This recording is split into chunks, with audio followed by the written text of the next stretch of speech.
दोस्तों, हम सबने भानगढ़ किले की डरावनी कहानियां सुनी हैं। कहते हैं कि वहां सूरज ढलने के बाद कोई नहीं ठहर सकता और जिसने भी इस नियम को तोड़ा उसके साथ भयानक हादसे हुए।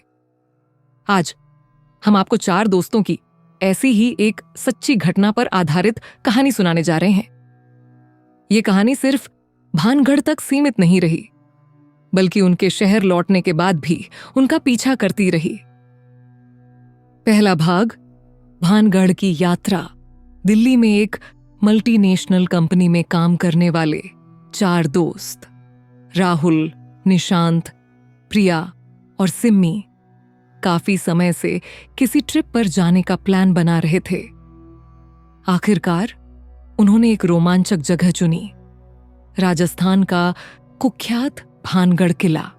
सुबह सुबह वे अपनी गाड़ी में निकले, मस्ती करते हुए राजस्थान पहुंचे। रास्ते में लोकल लोग बार बार उन्हें समझा रहे थे, भानगढ़ में सूरज ढलने से पहले ही बाहर निकल जाना, वरना अंजाम बहुत बुरा होगा। राहुल हंसते हुए बोला, अरे भाई, ये सब बस कहानियां हैं। लेकिन गांव वालों की आंखों में जो डर था वो उनकी हंसी को और गहरा बना रहा था।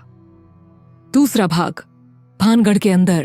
सुबह 11 बजे वे किले में पहुंचे। चारों इधर उधर घूमने लगे, खंडहरों की तस्वीरें लेने लगे। किला रहस्यमयी था, हर जगह अजीब सन्नाटा था। महल का वो हिस्सा जहां प्रवेश वर्जित था, वहां जाने का सुझाव सिम्मी ने दिया।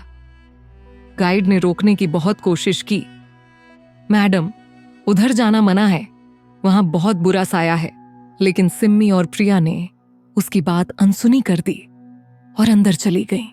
अचानक अंदर से किसी के हंसने की धीमी आवाज आई। राहुल और निशांत ने अंदर झांका, लेकिन वहां कोई नहीं था। दोनों लड़कियों के चेहरे सफेद पड़ गए थे।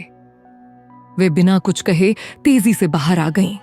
सिम्मी ने धीरे से कहा, वो कोई औरत थी, उसने मेरी तरफ देखा और हंसी।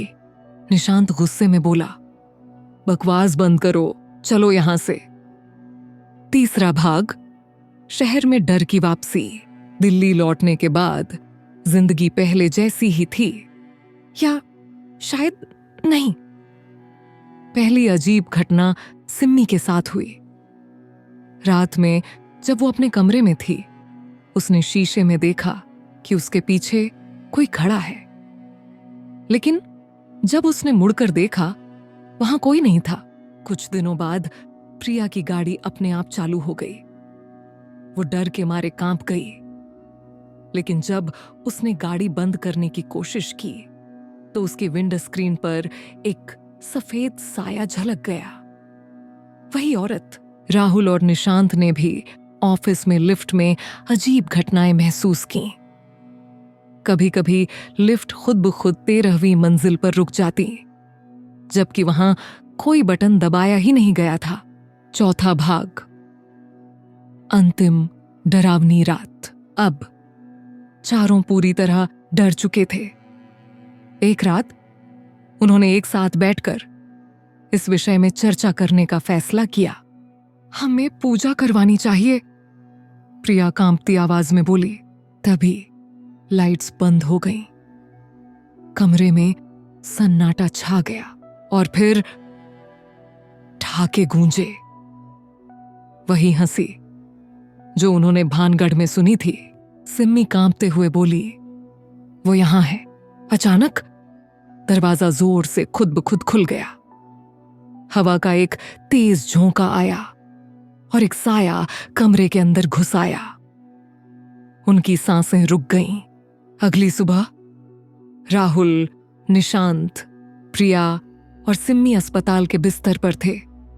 सबकी हालत गंभीर थी। वे होश में आए, लेकिन उनके चेहरे पर गहरा खौफ था। डॉक्टर ने रिपोर्ट दी, इन चारों के शरीर पर किसी ने तेज नाखूनों से खरोंच मारी है। लेकिन कमरे में कोई नहीं था।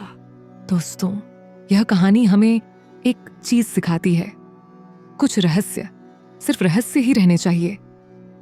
भानगढ़ किला कोई मजाक नहीं, वहां की कहानियां सिर्फ अफवाहें नहीं। कभी कभी जब हम किसी परछाई को नजरअंदाज करते हैं तो वो हमारी जिंदगी का हिस्सा बन जाती है, हमेशा के लिए। क्या आपने भी कभी किसी जगह कुछ अनहोनी महसूस की है? हमें कमेंट में जरूर बताएं। और ऐसी ही डरावनी कहानियों के लिए चैनल को सब्सक्राइब करना न भूलें।